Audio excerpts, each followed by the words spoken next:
Welcome everybody to 52 Living Ideas. I'm delighted to welcome back Chase and Alex.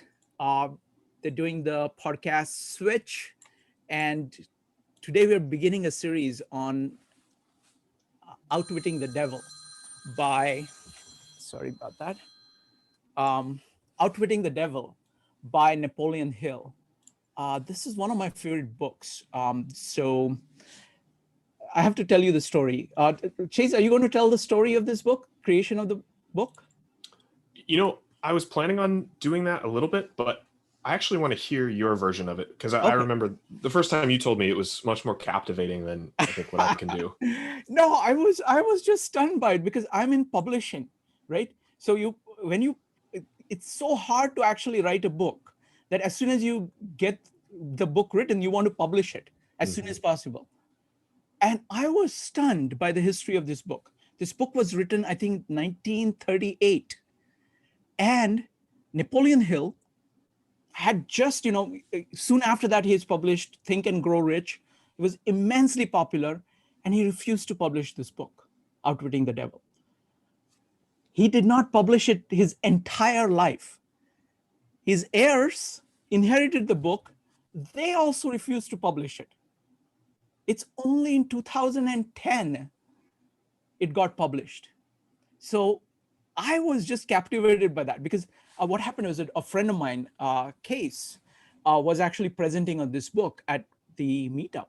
So I decided that I always check up on the book. So I started checking up, and this is the story I heard. I said, wait a minute, what is in this book that makes it so? So there are several things. So firstly, at the top level, at the kind of surface level, it's the theme of the book itself. The plot of the book is that the author corners the devil and puts him in a position where he has to speak the truth. So the devil explains how he operates in great amount of detail with just tremendous psychological insight. So that is one thing.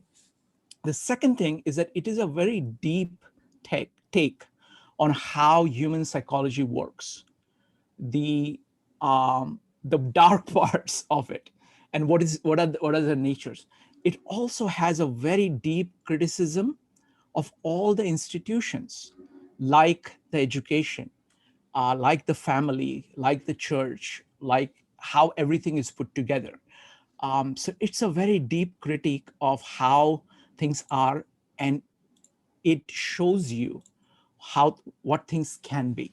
So that is its power. It doesn't mince any words. It is very direct, very powerful. The reason Napoleon Hill did not want to publish it is that he thought that all his kind of adoring fans would be put off by different aspects of it because it would cast a negative shadow on things that they prized. But the virtue of this book is its brutal honesty. And I prize it above anything else, that brutal honesty. So that's what this book is. So that's the story of the book. So Chase and Alex, take it away. Yeah, so I'll actually give a little bit of my summary of the book as well. But first, I want to say, for anybody who's new to the Switch or maybe has gone and listened to a couple of episodes, today we're beginning a new series. Today is the first day in that series on this book, Outwitting the Devil.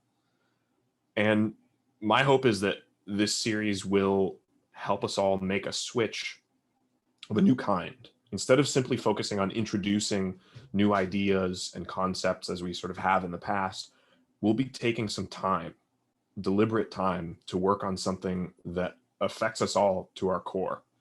And that has to do with our very own habits and behaviors. And we'll start using terms like drifting or non-drifting, and that'll make a lot more sense, hopefully, by the end of today. This is going to be an opportunity for all of us to apply many of the ideas that we've studied over time, including many of the ideas on the Switch, in some of the other meetup groups at 52 Living Ideas, in our lives, in philosophy. This is your chance to, put your money where your mouth is. The skills that we practice during the next few weeks have the potential to transform our lives permanently, even if in a small way. So we begin the series on Outwitting the Devil by talking about the book, getting an overview of the ideas we'll be working with. But this will really be the only week in which we'll primarily discuss chapters, sections, passages, and all that in a really systematic way. For the rest of this series, we'll be talking about the ideas. And you're welcome to continue reading or rereading the book as you like. It may help you. But in my mind, if I could give an ask for 15 minutes of your time outside of listening to the podcast every week, I would prefer that you spend that time focusing on the principles, the exercises, maybe some of the extra reading that we'll be putting out as well, because beyond reading the actual words in this book, the ideas really matter. The ideas are what are going to help you improve and have helped me improve and are going to continue to help me improve. I'm going to be doing the exercises right along with us. Alex will too. So without further ado, we'll jump into the book. Shrikant gave a great summary. A couple of more background things that I think are interesting to take of note so that you get some idea of the credibility and the weight of this work. So Napoleon Hill was tasked by John Rockefeller to study success. And Rockefeller reminded him, don't forget to study the failures as well. And in fact, study the failures tenfold. And Napoleon Hill went out and he did that. He interviewed thousands upon thousands of people. If I remember the numbers correctly. So he interviewed something like 3 or 4 times as many people who had failed in some sense than were considered successful millionaires, things like that. And this is early 20th century. And he wrote Think and Grow Rich, which, as Shrikant mentioned, he published. And in my mind, that book is about the positive version of how to succeed. Outwitting the Devil elucidates what takes people off of the path and causes them to drift into stagnation, to essentially be failure in some sense, to embody failure in some sense. And the way that he did that was through this encounter, this conversation, this interrogation of the devil. And there's argument as to whether Hill himself believed that he was talking to the real devil or was using this as a metaphor. And to be honest, I don't think that matters. I think that the principles in here are just as important either way. And as Shrikant mentioned, it was too politically incorrect a work to publish at the time. It shows the devil as this sort of knowing trickster bent on drifting people away from success using deep, intelligent, philosophical insight, psychological insight. And in this conversation, the devil is bound to tell the truth by whatever the mechanics of the conversation. The devil is not lying in any sense, doesn't need to lie in this case, which is even more interesting because the fact that these facts could come to light and the devil doesn't even need to lie about them. They are so powerful. They're such powerful forces, the forces that drift us off the path of success, that even if you know those forces are there, you can still succumb to those forces. So that brings me to the core concept. The core concept of Outwitting the Devil has to do with the drifting self versus what he calls the other self, what I often call the non-drifting self. And the drifting is essentially the path away from success. And Devil talks about all the ways that he or she, or I say she because when I read it with my wife and she voiced the devil, and it added this cool character to it because she's an actress, and it was amazing. So the devil talks about all of the ways that he takes people away from the path of success in life, away from fulfilling their purpose, away from the things that they really want, and distracts them and fills the gaps of their minds with fear and keeps them from succeeding. So on my version, the Kindle edition, there are some highlights of the character of a drifter. These are just my highlights from this big long list. It goes much more than this, but just to give you an idea of what a drifter is in this sense, a drifter is somebody who spends all he earns and more too if he can get credit. He will be ill-tempered and lacking in control over his emotions. He will make the same mistake over and over again, never profiting by failure. He will be narrow-minded and intolerant on all subjects, ready to crucify those who may disagree with him. He will be loud in his condemnation of his government, but he will never tell you, definitely, how it can be improved. He will eat too much and exercise too little. He will criticize others who are succeeding in their chosen calling. And he will tell a lie rather than admit his ignorance on any subject. And there's a quote where Hill says to the devil, "You bribe your victims through their natural desires and lead them astray while you induce them to become drifters if they respond to your lure. If they refuse to respond, you plant the seed of fear in their minds or trap them through some form of misfortune and hogtie them while they're down." Now, I don't know about you, but the way that that hits me when I first read the list of what a drifter is like, my mind goes to, oh yeah, I know those people.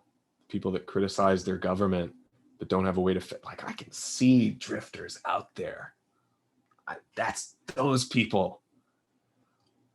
And when I read that second part, I start to sort of turn it inward and go, well, wait a minute. This book isn't about other people. This book is about me. This book is about all of the ways that I, as a human being, succumb to the forces of drifting, succumb to the forces of the devil. And not only is it about that, it's also about, if you put the work into reading it, how to properly avoid becoming a drifter and how to cultivate your other self, your non-drifting self. And there's also a list in here of the characteristics of a non-drifter. You know, non-drifters are people who are purposeful, who think their own thoughts, who are mindful, skeptical, driven, insistent, persistent. It says, the quickness of his decisions clearly mark him as a person who knows exactly what he wants and is determined to get it, no matter how long it may take or what price he must pay. He has a good memory. He never offers an alibi for his shortcomings. He never blames others for his mistakes, no matter if they deserve the blame. If he does not know the answers, he will say so frankly. If you ask him questions, he gives you direct answers and never falls back on evasions or resorts to subterfuge. He extends many favors to others, but accepts favors sparingly or not at all. And it goes on.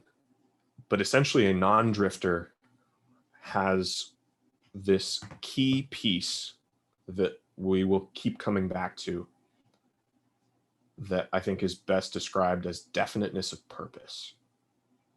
And there's a quote that just came to mind. I wish I had it in my notes, but it is something like, in order to not be a drifter, you have to know what you want out of life, and you have to be willing to pay life's price for it and not accept anything less. So, with all that being said, that is what the next 12 weeks on the Switch will be about. And I want to open the floor to some discussion. So here's the way that I want to do this. If everybody could put in the chat, I'll put my scale right here. Put in the chat your familiarity with this particular work, Outwitting the Devil. Put a 1 in the chat if you've never heard of it. put a 2 in the chat if you've heard of it, or you like read it a long time ago, you don't remember much, just some familiarity. And put a 3 in the chat if you're very familiar with this book. You can go ahead and put those in now. Cool. All right, great. Lots of 1s, a couple of 2s. Cool. A 3 from Claire. 3 from Jeanette. I know my mom's listening. I think she would be somewhere in the 2 to 3 range, because I just had her read it. Shrikant says 3. Okay, lots of 1s. Great. You guys, this is awesome. I see Jeff is here. Another 3. Cool. So from anybody who answered 3, I would like to go around and ask you to speak off the cuff for 2 minutes, 5 minutes tops, about a couple of things. Here are the prompts so that you can prepare, and you can always skip if you need. It's okay.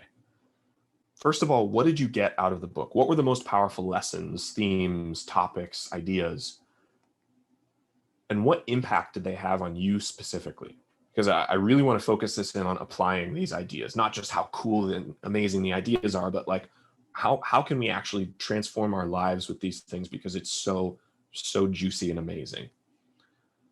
And then if you can, this is a difficult prompt potentially, but what questions do you have still? So that's the question for anybody who answered a 3. We'll go through and ask that.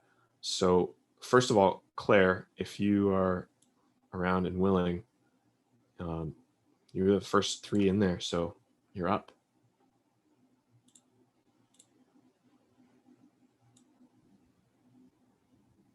If you can. Oh, I have to unmute you? I have. There you are. Yes. Hi, guys. Tell me if my audio is awful, but here's what I got. I think the most powerful piece that has stuck with me is the part of the book when they talk about how many drifters there are. So the devil has some line where he's like 99.9, 100% of people, or just this tiny fraction, are not drifting. And I think that just the magnitude of that was quite moving, because we all know, some people are drifting. We all have strong days and weak days, but I that really stuck with me, of how profound that it's not just something that a few people are doing, but really the majority of the population are in this state of drifting. I thought that was quite moving. I think in terms of questions that I have, Shrikant introduced me to this book. I think I loved it. I loved the conversational nature of it. And I think I even tap into that still, of like going back to just having a conversation with my potential to drift, and acknowledging that, and almost sort of just watching it in a meditative state. But I think the question I still have is like, I still feel like I don't totally get it. Like I understand these concepts. I see how they're formative, but I feel like there's some magical piece of it that when Shrikant first introduced me to it, that I'm not unlocking. I know that's quite broad, but I think, I've heard secondhand that this can be transformative, and outside of just don't drift, I'm curious what else I should be gleaning. Excellent. All right. Thank you, Claire. Next is, let's see, Shrikant. Would you like to talk about what you've gotten from this book? Sure. Well, this is one of my favorite books. The core issue here, the distinction between having a definite purpose and drifting, is a fundamental issue of human life. It is whether you just use your system 1, which is just drifting, pure system 1 without any system 2 is drifting. This is terminology of Daniel Kahneman. Whereas engaging system 2 and keeping that guiding your system 1, that is having a definite purpose. So it's the most powerful, clear capturing of this. I'm seeing the same point in the series I'm doing on Buckminster Fuller. He distinguishes as between mind and brain. Drifting is brain, it's body, it's physical energy, and it has its own nature that flows in a certain way. What mind does is that, in my mind, it does three things. It sets purposes, it identifies general principles on which you're going to act, and it makes plans to do that. Those three, purpose, principles, and plans. And that is what has made civilization possible. And that makes all kinds of progress possible at a civilization level. And that's what it makes possible at the individual level. Now, the virtue of this book is that it dramatizes this issue, and its portrayal of what drifting is so perceptive psychologically that, and you can see it in yourself and others. And the most important thing is to see it in yourself, because that's where most of your, like 90% of your gains are going to come from. And he just puts it so beautifully, so powerfully. And that's the heart of it. The question that is still open for me is, and that's what I'm working on with what I'm doing with Buckminster Fuller, is that I think that this idea of general principles, of formulating general principles, is actually the point of maximum leverage. So there is a purpose, which is something, but having a general principle where you start acting along certain general principles which are conducive to life, taking the effort to kind of understand them or to grasp them fully, test them, and then just using them on a massive scale allows tremendous kind of efficiency of action. And so that's what I need to learn more about, that how to operate on general principles. So that's the question still open in my mind. Excellent. Thank you, Shrikant. Next up is Jeff. So Chase, thanks for doing this, and thanks for asking. So there was a time in my life a few decades ago where I needed to make a decision as to which direction it was going to go, and I read this book during that period of time. It was a long time ago, and the choice was to either go down the road of psychology and to become a psychotherapist, or to go into the world of community development and try to change the world. And I loved them both, and I was being recruited by the deans of my university to do both, and they would do anything for me. I chose community development, but I never left psychology. And so I spent the next number of decades focused on where I thought the combination was, where the leverage was, which was on leadership. And over that time, in just a refusal to tolerate or devote myself or give myself over to anything that was not maximizing the opportunity to achieve results through expanding and growing the most powerful leaders to change the world I could possibly find and partner with. I achieved what I achieved, and I began to recognize this. I was able to make a living doing what was most important to me in the world. And I've since grown to appreciate how unique an opportunity that actually has been, especially one that could be sustained.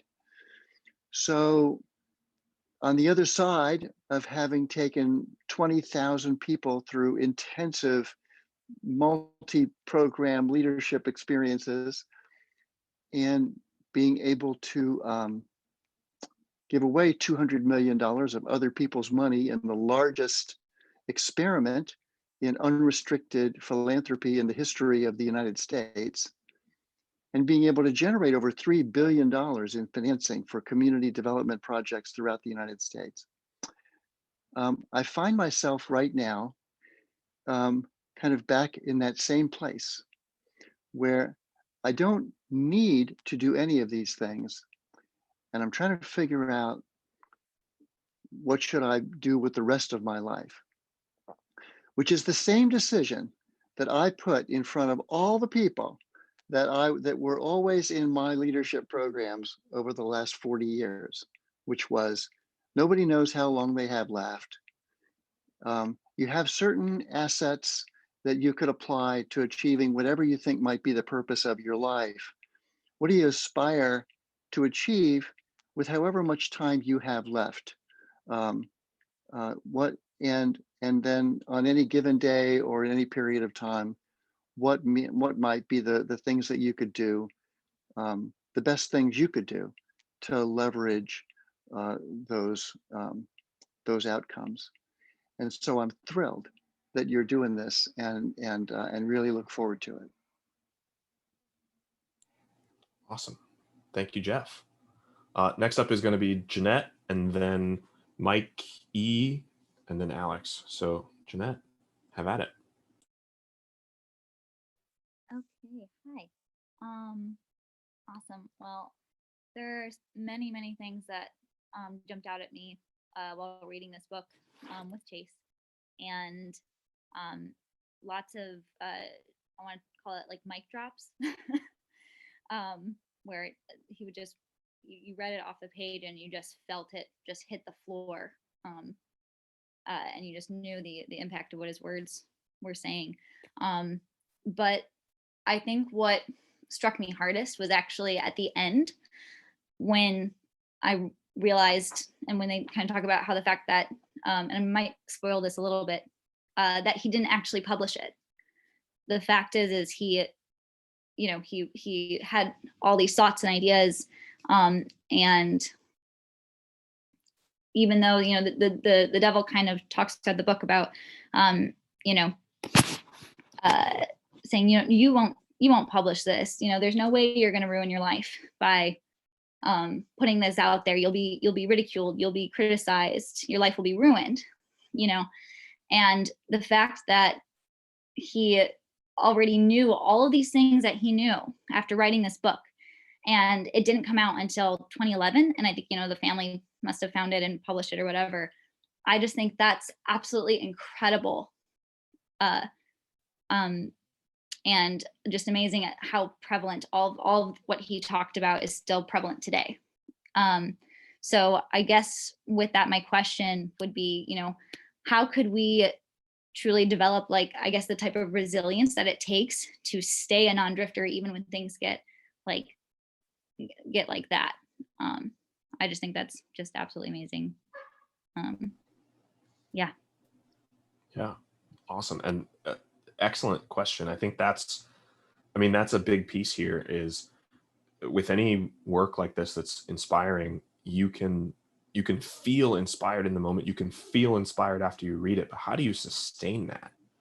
Because life gets tough again. You know, the excitement of having read Outwitting the Devil wears off. So how do you pass that? And that I should have mentioned that as well. Thank you for bringing that up, Jeanette, that in the book itself, the devil says to him, you won't publish this. It's not going to happen. You will succumb to fear. You will succumb to the pressures of needing your social status and being afraid of the ridicule. You won't do it. It's going to be too dangerous for you. And that's exactly what happens. And his wife didn't want him to publish it. And then it got passed down to their family, and they didn't want to publish it because it was going to be too controversial. Anyway, next up is Mike E. You have the floor. Mike E, where are you?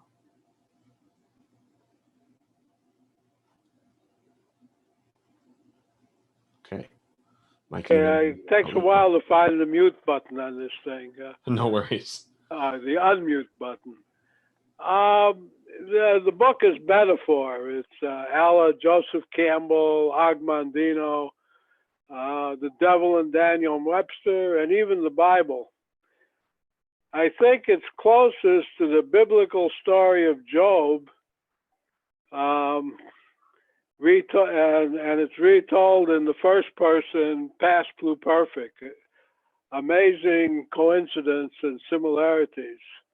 And the story of Job, if you remember, is God and Satan were sitting at a bar trying to analyze the success story of Job.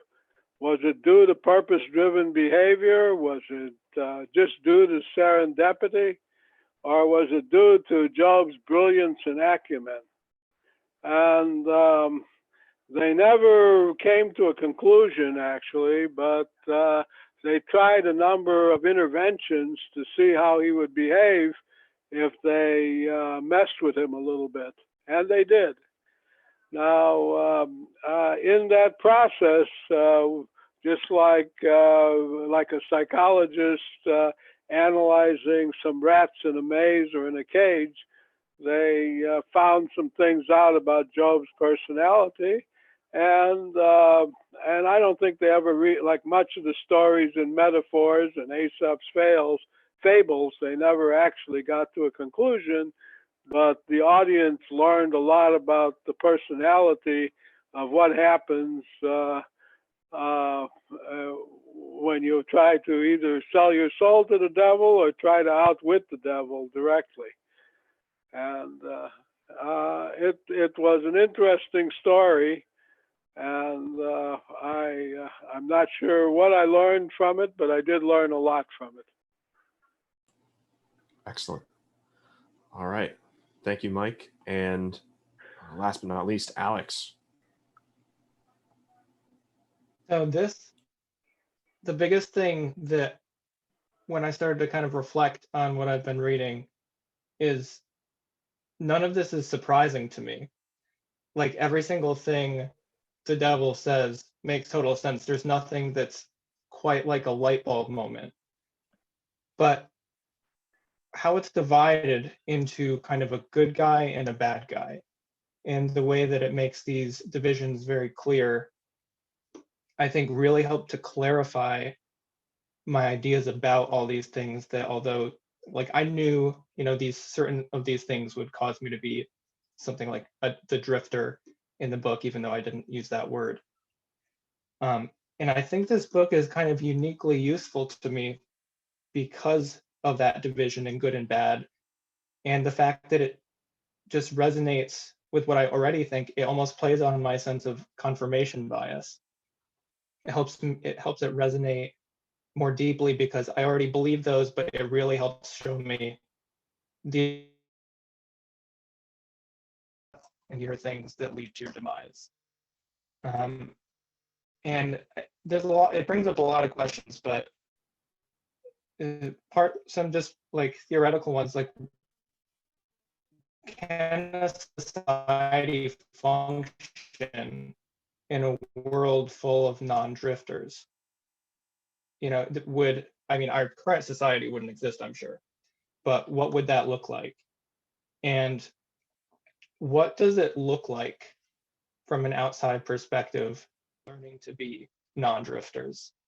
I have a kind of a theory that because of the whole information age going on right now and the internet, we're seeing a huge rise in mental health problems.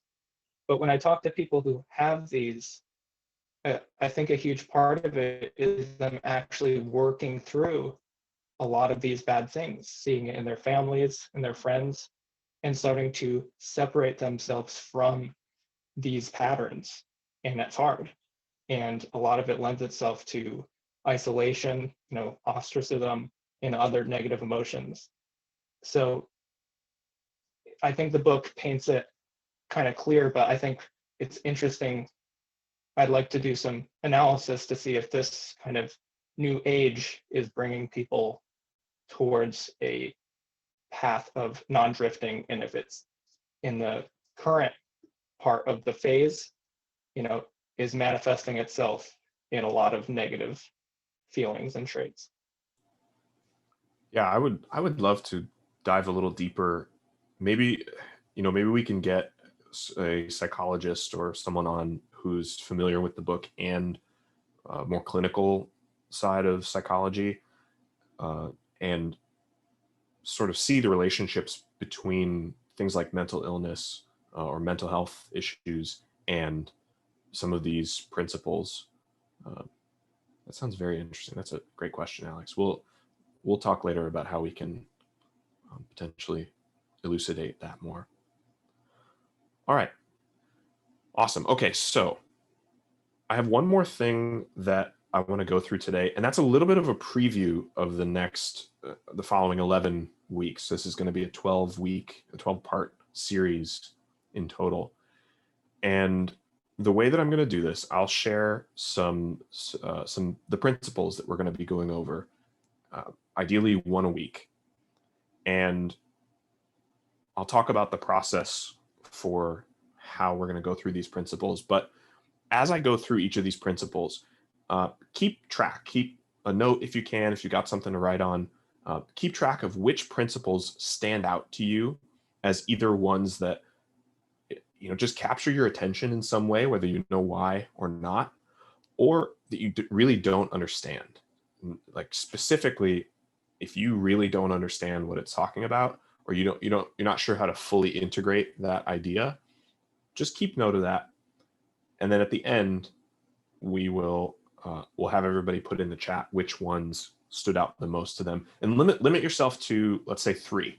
All right, pick your top 3 that stand out to you the most. Once we're done, there are only 11. The way that we're going to do this series, I'm going to give an exercise every single week, some sort of outside work. And like I mentioned in the beginning, if you could just, grant me 5 minutes of your time outside of the context of this podcast, which we're going to, make considerably short enough to be absorbable. In that 5 minutes or 15 minutes, or if you want to dedicate 15 hours, like, be my guest, you'll just get more out of it. Go through the exercise and then come back the following week with some feedback, how did this impact you? What happened? And so in that sense, I think the main work is going to be done between podcasts, and I'll post the exercises beforehand as well. So you're absolutely invited to look at next week's exercise and get some pre-work done, and maybe do it again the following week if you are that kind of person. So let's start by going through the principles. And again, pick your top 3, and we will post those at the end. I think I'm going to share my screen for this. Let's do it this way. Share this. And I can't see I'm going to leave the chat down. So if anybody can't see this, we will, just listen carefully. And for anybody on the podcast side of things, again, listen very carefully. So principle number 1, I'm just going to read these. Do your own thinking on all occasions. The fact that human beings are given complete control over nothing save the power to think their own thoughts is laden with significance. Number 2, decide definitely what you want from life. Then create a plan for attaining it and be willing to sacrifice everything else if necessary, rather than accept permanent defeat. Don't worry, there will be a slide at the end with all of them if I'm going too fast for you. Just listen. Number 3, analyze temporary defeat, no matter of what nature or cause, and extract from it the seed of an equivalent advantage. Number 4, be willing to render useful service equivalent to the value of all material things you demand of life, and render the service first. Number 5, recognize that your brain is a receiving set that can be attuned to receive communications from the universal storehouse of infinite intelligence to help you transmute your desires into their physical equivalent. Number 6, recognize that your greatest asset is time, the only thing which you own outright, and the one thing which can be shaped into whatever material things you want. Budget your time so that none of it is wasted. Number 7, recognize the truth that fear generally is a filler with which the devil occupies the unused portion of your mind. It is only a state of mind which you can control by filling the space it occupies with faith in your ability to make life provide you with whatever you demand of it. Number 8, insist. When you pray, do not beg. Demand what you want and insist upon getting exactly that with no substitutes. Number 9, recognize that life is a cruel taskmaster and that either you master it or it masters you. There is no halfway or compromising point. Never accept from life anything you do not want. If that which you do not want is temporarily forced upon you, you can refuse in your own mind to accept it, and it will make way for the thing you do want. Number 10, remember that your dominating thoughts attract, through a definite law of nature, by the shortest and most convenient route, their physical counterpart. Be careful what your thoughts dwell upon. And finally, be definite in everything you do and never leave unfinished thoughts in the mind. Form the habit of reaching definite decisions on all subjects. All right, so here's the list. And for everyone listening currently, go ahead, put in the chat your top 3.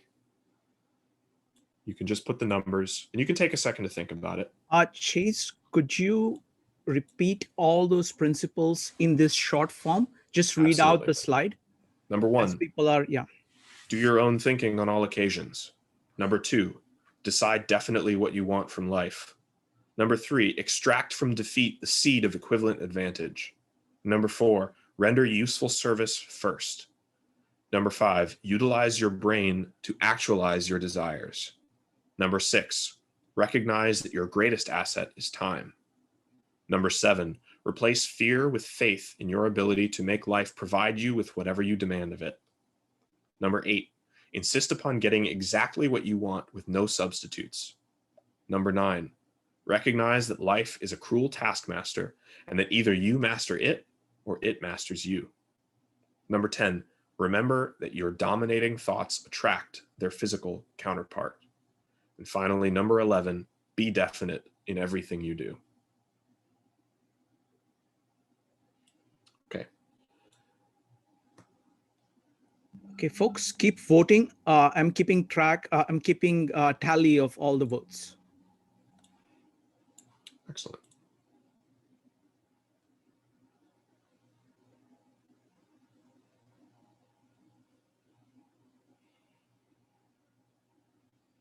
And again, you're voting on the top 3 that stand out to you, the ones that are most interesting or you have questions about, whichever 3 you would consider the 3 maybe the most important to you. If you're very familiar with the work and you've integrated some of these, just your top 3.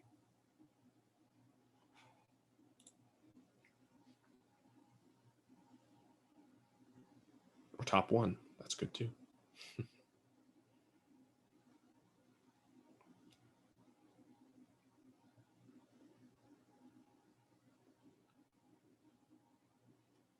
All right. So as those continue to roll in, it looks like most people have voted at this point. We will tally those up. I actually want to give you the exercise for the week.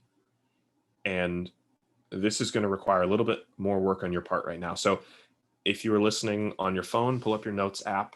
If you're listening in your office, grab a notebook, grab a pen, grab something to type on. It's very small. And I want you to decide right now how much time this week you'd like to give me. outside of the podcast. Oh, my phone just... How much time you'd like to give me? It could be 2 minutes, 5 minutes, 0 minutes. Please don't put 0. 15 minutes, 2 hours. I promise it'll be worth it. Just pick a number. Let's say you put 5 minutes. Now, the next thing I want you to do is think about your week. For the next 7 days, what are your approximate plans for each day? And schedule tentatively. You can pencil it in if you want. Schedule when you're going to take those 5 minutes or those 15 minutes very specifically. It could be Thursday at 10 a.m. If you're really packed and you need to pull up your calendar right now, I'm sorry. I feel sorry for you. If you don't know when you can do this, that's totally fine. But please schedule that 5 or 10 minutes. If you're listening to the podcast version of this in the car, like, pull over, be safe. Don't do this while you're driving. And now here's what you're going to do. This task, this exercise is scalable. If you put 5 minutes, there's a 5-minute version. If you put 10 hours, there's a 10-hour version. What I want you to do is what I would consider the inspectional or pre-reading of Outwitting the Devil. And you don't even have to own the book to do this. So if you do own the book and you decided to give me 20 minutes of your time, go through the chapter headers, the summaries, find some articles, anything you can to get a whole picture of the book. Maybe if you only are giving me 2 minutes of your time or 1 minute, you just pull up the Wikipedia article and read what you can, right? If you gave me 10 hours, go read the book again. Whatever scale you decided to dedicate this week to this exercise, figure out how to use that time to get a picture of the book as a whole. If you gave me less time, it's going to be a less dense whole. If you gave me more time, it's going to be more dense, but get the whole, right? Don't just read the first chapter and put it down. Get the whole in that amount of time. And you can decide once you're done with that, if you want to do more time getting a more fine-grained whole, and, fill in the skeleton. But this is the inspectional reading step in the how to read a book method of reading. Get the whole, find that picture, and come up with maybe a question or some question about, it could be multiple questions about how to apply these ideas, maybe what the ideas are about. Come up with some questions that you can sort of carry with you as you listen to next week or the next couple of weeks, or if you never listen again, that you can carry with you as you go read the book. Find some questions to ask. So that's the exercise for the week. And again, this is going to be the only week where the actual book is involved in this much detail. Beyond this, we're going to go into the principles. We're going to bring in other works. We're going to do our syntopical method of bringing in the Stoics and blanking off the top of my mind who else I wanted to bring in, but we're going to be bringing in other works. And this is just going to set you up for success in that domain. So that is that. All right. Shrikant is ready with the results. Yes. Shall I announce the results? Sure. I will announce it in tiers. So first tier of the top 3 principles, and then the next tier of the next 3, and then the rest. So the top 3 principles, Chase, are 3, 7, and 10. So could you read them out? 3, 7, and 10. So number 3 is extract from defeat the seed of equivalent advantage. 7 is replace fear with faith in your ability to make life provide you with whatever you demand of it. And then number 10, remember that your dominating thoughts attract their physical counterpart. Excellent. Shall I give you the second tier? Sure. The next tier is 5, 6, and 9. Number 5 is utilize your brain to actualize your desires. Number 6 is recognize that your greatest asset is time. And number 9 is recognize that life is a cruel taskmaster and that either you master it or it masters you. Wonderful. And all the rest are in the third tier. Okay, excellent. I think that's where I want to wrap things up today. I think that's good. I think we've got enough. This was beautiful. Thank you guys for listening. And Shrikant, if you want to open things up to discussion, Yes, we can head I will in do that. that So you direction. can Thank you. stop sharing the screen. All right, folks. So I'm actually very, very excited about this series. And what we will typically do for this is that Chase goes to sleep very early. He has his own, he needs his beauty sleep. So he goes to sleep around 10 o'clock. So around 10 o'clock, we will wrap up the first part. And then we're going to do some discussion after that. We'll do breakout rooms, or we will do kind of open discussion after that. So the podcast will end here. So this is going to be the far more organized part. And then, but I want people to be able to share more, because that's how we're going to learn. So we'll do kind of combination of breakout rooms. We won't do, so today what I want to do is I want to just have people talk about the book. So firstly, again, let me reiterate here. This is a very, very powerful book, because this issue really goes to the heart of the human condition. Buckminster Fuller calls it metaphysical versus physical, or mental versus physical. This is kind of asserting your mind, the fullest power of your mind. That's what this book is about. And it looks at what the alternative is, and it presents things in as an uncompromising, direct way, regardless of how it's going to make people feel. Okay, so it is kind of it is soul searching that people have to do themselves. It is your readiness to see what is going on in institutions around you, with your friends, with yourself. That's what it invites you to do. So it's actually quite hard. Um, Chase talked about inviting a psychologist or a psychotherapist. I think this guy does a far more kind of no BS version of that to get the heart of it. So I would say just read the book. It's a very short book. It's a very, very short book. It took me 2 days to read it. I was, of course, incredibly excited about it. I found out that I'd scheduled the meetup, and on meetup was on Saturday, and I started reading the book. I said, okay, I have to see what it is. So I just looked it up on Wednesday. And then Wednesday and Thursday, I just finished the book, and I did a joint presentation with Caius, who was doing the presentation for the book. So it's that good. And the theme that it is doing is not unusual. This is a theme that can be expressed in multiple ways. So I would love to connect it. We do, Chase and I, we always think of it in syntopical way. So this is Kahneman's idea of system 1 and system 2, except Kahneman presents it as this is how the world is.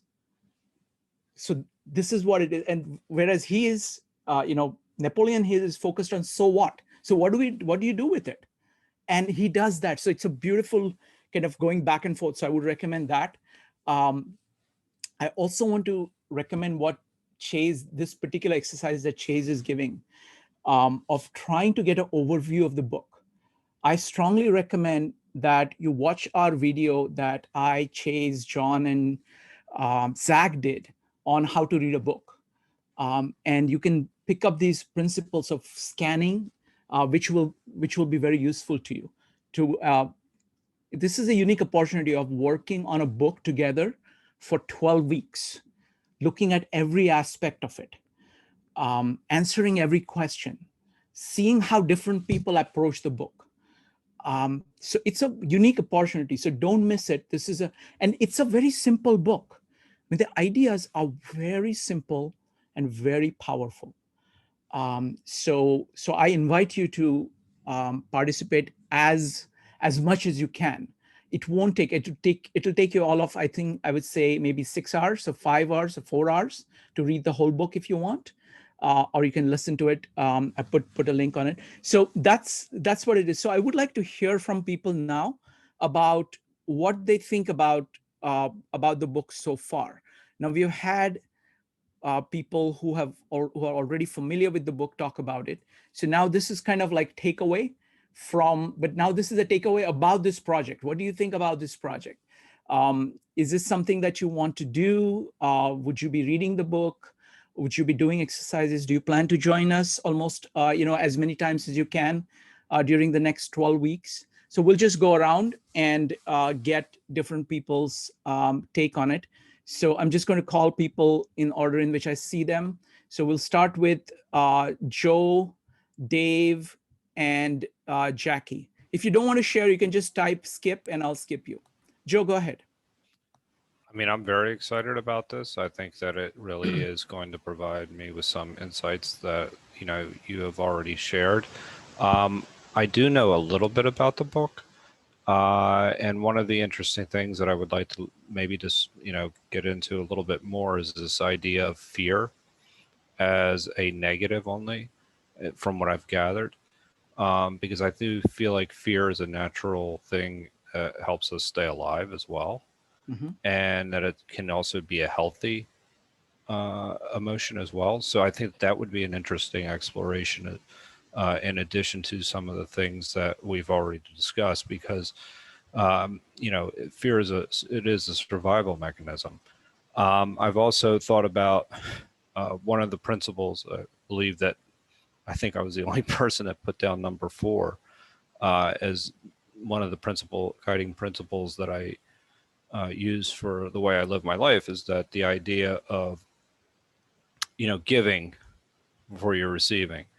And I think that the idea of leaving a place better than you left it, and leaving that as a guiding rule, I would like to explore that a lot more as well. And that's what I believe was highlighted in, if I remember correctly, Principle 4, and in the video that you had posted to the link. Basically, the give more value than you take. Excellent. Is a principle. I think that is a guiding principle that I've used in my life all throughout it, and but that is also proven to be negative in certain circumstances. Mm-hmm. So anyway, I'm really looking forward to this series. Wonderful. And I will be here for all 12 weeks. Wonderful. Thank you. Thank you, Joe. Looking forward to it. And next is Dave, followed by Brian. Dave, go ahead. Yes, Shrikant. It sounds like an interesting thing to study. I'm familiar with the name Napoleon Hill, but I have not read his either book. But it looks like they're interesting life questions. So I look forward to delving into those. I trust, as Chase said, listed 11 principles that we'll do one a week, and apparently a presentation. Then I assume that we'll go in breakout rooms, so we'll have a way for all of us to participate and share our insights. So I hope it's the structure of most of your meetups. So it sounds like it'll be a great project. Absolutely. Thanks. I mean, we will do breakout rooms almost every time. Not this time. This time I want to get everybody's feedback, so everybody kind of knows where everybody is and so what to expect. So that's what I'm focusing more on, kind of the takeaways today. But in all the other 11 meetups, we'll do breakout rooms immediately after this, followed by takeaway.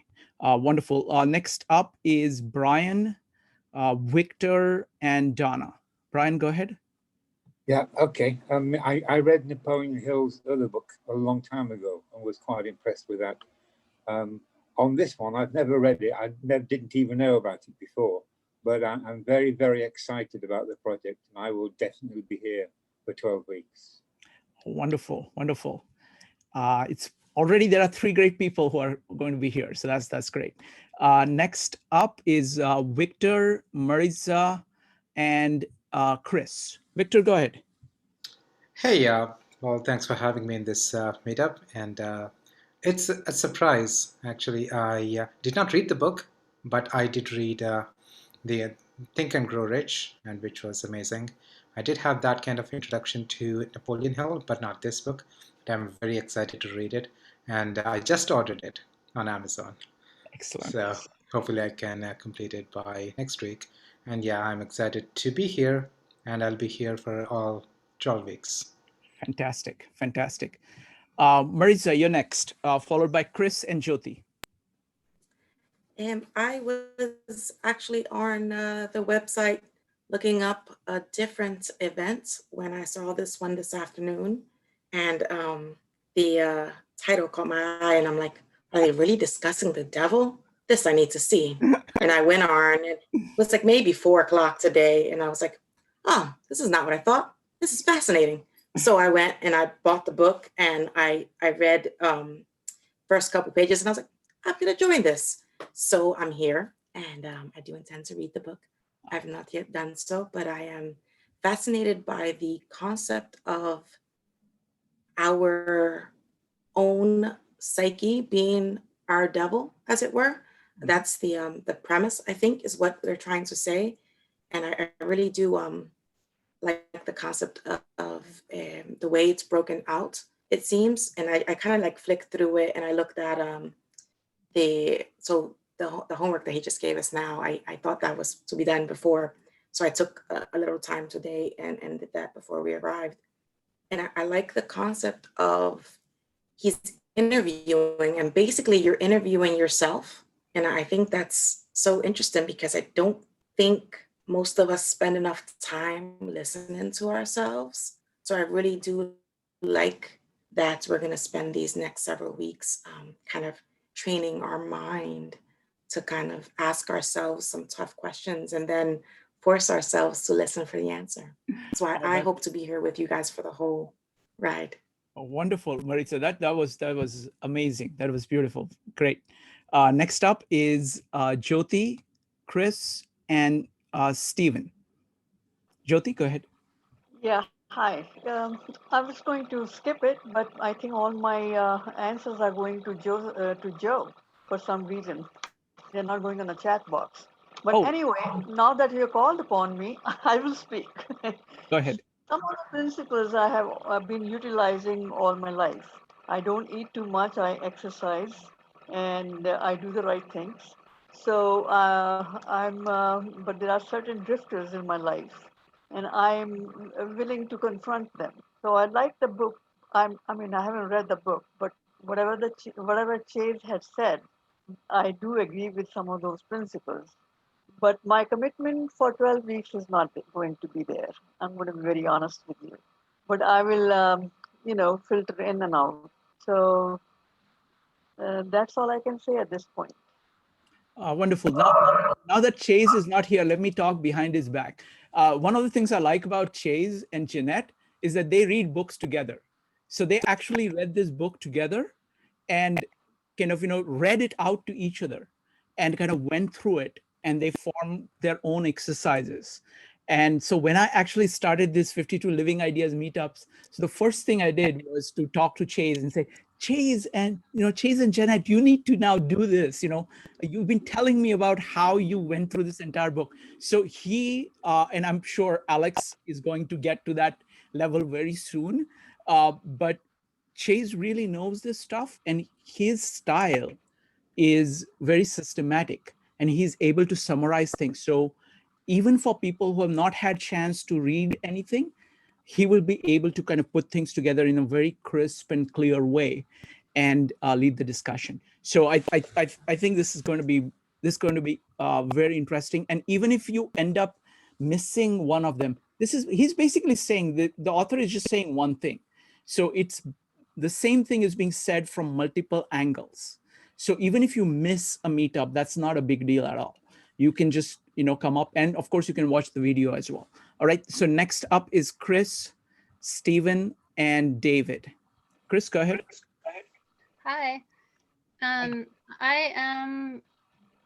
familiar with Napoleon Hill, but I haven't read this book.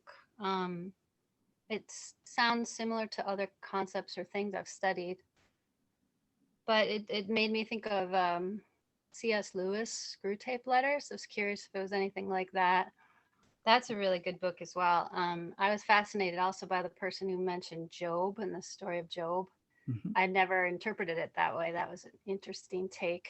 But I was kind of struck by some of the words in each of these 11 principles that if you really look at how he words it, there are things here that I hadn't thought of at all, you know, such as extract equivalent advantage from defeat. I'd never, like, what does that mean? And like, render service first, I also picked that one, number 4. I think that's a principle I'd like to delve into a lot more.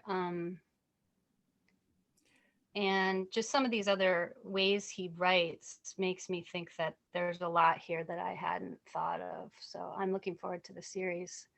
It's a really interesting group. Thank you. Thank you. Thank you, Chris. Next up is Stephen, David, and Paul. Stephen, go ahead. Hi, good to see you. Good to see everyone. Honestly, I'm a bit ambivalent. I'm very intrigued of 52 Living Ideas and trying to expand my knowledge, given more time that many of us have. But it sounds like a cult to me. So I was getting a little reluctant about whether I want to partake in this. And then I'm thinking, well, maybe the 7th principle is very applicable here, that I replace my fear with faith in my ability to provide for life's demands. And Jace mentioned there would be some other injections like Peterson, and I think he mentioned Stoicism. So it's about time that I think that I face my demons. Perhaps I'll think of it as that rather than there being a devil. So all right. I'll try to make it as much as I can. Thank you. Let's see. Next up is David, Paul, and Akavi. David, go Hi ahead. there. Yep. This is actually my second 52 Living meeting I've joined. I joined my first one last week, and I'm actually in the middle of listening to Think and Grow Rich right now. So as soon as I saw that we were going to be discussing another Napoleon Hill book, I was just intrigued by that. And like many other people here, really happy I stumbled upon it. I'm curious to see what this How to Read a Book video is, just because as I'm thinking about, as I'm reading How to Grow or Think and Grow Rich, that I did go into it a bit blind. And I don't know, obviously, what the video goes into at all, but I'm curious how those tools could help me, one, get through that book. And then I would also be interested in reading this as well. So I'm 24, just trying to figure out life and what I want to do and pursue. And it's great to hear other, obviously older perspectives, but just perspectives in general. And I think this is right in line with everything I'm trying to figure out. And I really like chasing that Think and Grow Rich is kind of that positive spin on like the things you actively want to be doing, whereas this sounds like it's a little more based on the pitfalls that you could find along the way. So I do plan to be here all 12 weeks if I can and make the time for it. And I'm just excited to see what I can take away. Wonderful, David. So welcome. And this is what we do at these meetups. This is the level of dialogue. And I think the fact that, you know, people come from different backgrounds, different ages, you know, all kinds of different perspectives makes these conversations very rich for everybody, including me. So welcome. Next up is Paul, Akavi, and Priya. Paul, go ahead. Okay, so I, as usual, I'm a little bit different. I don't know how can somebody compare this Napoleon Hill to Jordan Peterson on the same level. For me, it's another charlatan who is talking about self-help and thinks that people will listen to him because he can sell the books. It has nothing to do for me. It doesn't have any value. He didn't talk to Rockefeller. He talked to Carnegie. There is a huge difference between Rockefeller and Carnegie. Like, what people think that they can get from some books like that? Where is the input? What is the meaning of those self-help books? Very good question. So the way I see it is that each person does his own work, and you have to evaluate it yourself. What I get from it is basically this issue of kind of Either you're going to do the right thing, even if it is hard, or you're going to coast. So for example, Jordan Peterson talks about going up or going down. Going down is easy. It is downhill. You just react to everything, keep doing things which are comfortable, and that's the way down. Going up is to have a purpose, to have principles, to have plans, to say that's where I think I should go and go towards that. So that distinction is huge. And the beauty of it, the greatness, so let's talk about the greatness of Jordan Peterson, and let's talk about the greatness of this book. The greatness of Jordan Peterson is that he's a Jungian. So his insights on psychology are very deep, very broad. This guy, he has actually captured this fundamental issue in human life. Are you going to exert your will, or are you going to just go with the flow? That's a huge issue in life. And he mercilessly portrays what happens if you just go with the flow, if you just do what is comfortable. And that portrayal is very scary for a person reading it. It is very scary when you actually look at other people and say, oh, that's what they are doing, and that's where they will end up if you proceed that way. And he has managed to capture it in a very stark way, which is very unusual for a self-help book. That's why, though he was one of the first people in the self-help movements, he did not publish this book, because it's not really most self-help books give a positive spin, try to inspire people, say, hey, everything is good, just do this. What this is doing is that this is doing a negative of negative. Stop doing things that are destroying you. And that's a message nobody really wants to hear. And that's why this book is unusual in the self-help community, self-help space. And that's why he did not publish it, because it's likely that it's not going to be a popular book. So it does take a lot of courage to actually read the book and to do that. So that's my kind of general take on it. But thank you very much. I always like your contrarian approach, and I try to address and try to kind of connect it with what I know. Next up is Agavi, followed by Yanfei. Agavi, go ahead. Okay, I like the dynamic of the group very much. I read the other book of Napoleon Hill, Think and Grow Rich, changed my life. I hope I'm gonna grow a great deal out of this one. So I will be here around to learn more. And I thank you for the choice of that book. Thanks.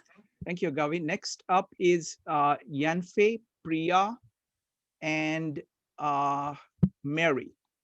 Yanfei, go ahead.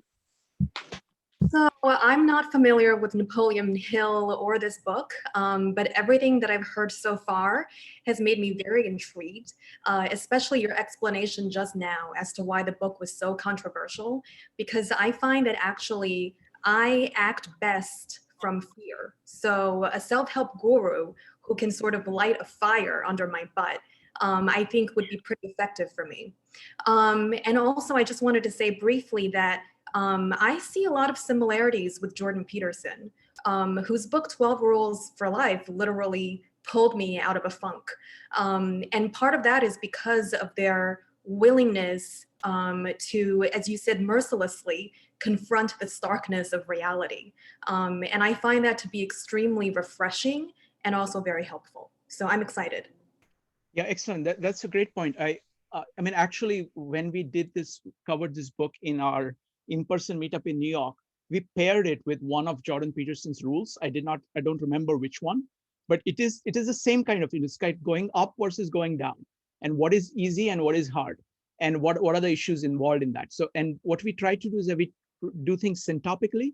So we take two people's ideas who are talking about the same thing and compare them so that you can get a much more richer picture by looking at, kind of multiple such people together. Next up is Priya. Priya, go ahead. Hi, this is my first time with this group. I found out about this group through Conversation New York. And I'm happy I came. There's definitely, I enjoy hearing everyone's perspective, and I don't know all the principles that was listed, but I'm looking forward to the 12 weeks when we go through and extract information and learn about it.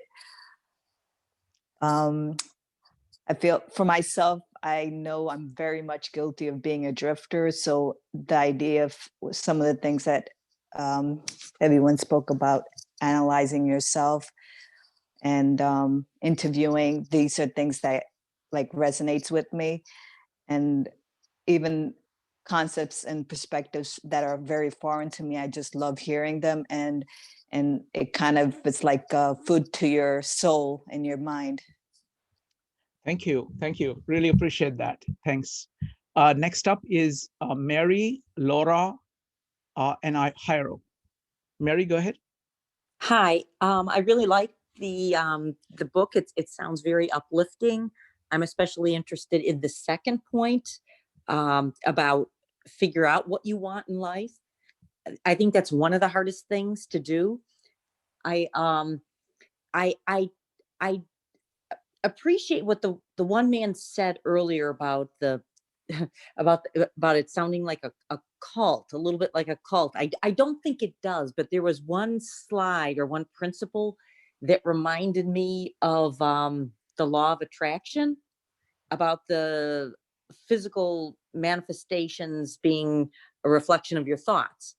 And I know some people who are involved in that, and I mean, it is very true on one level, and some people sort of in the group I had exposure to had taken it to a different level. And I'm not saying that this is a cult or anything. It just, I appreciate what that one man said, that there are some hints that it could get carried away, but it does sound very uplifting, and I want to join in on the last. I appreciate that. I just want to tell you that we deal with all kinds of ideas every day.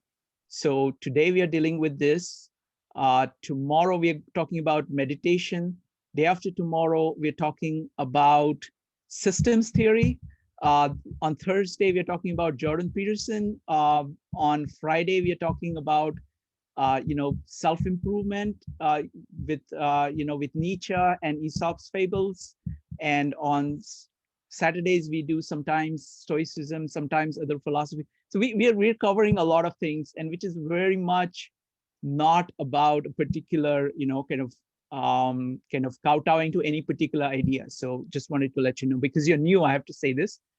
People who are here know it already. But thank you, Mary, and you're welcome. It's wonderful to have you here.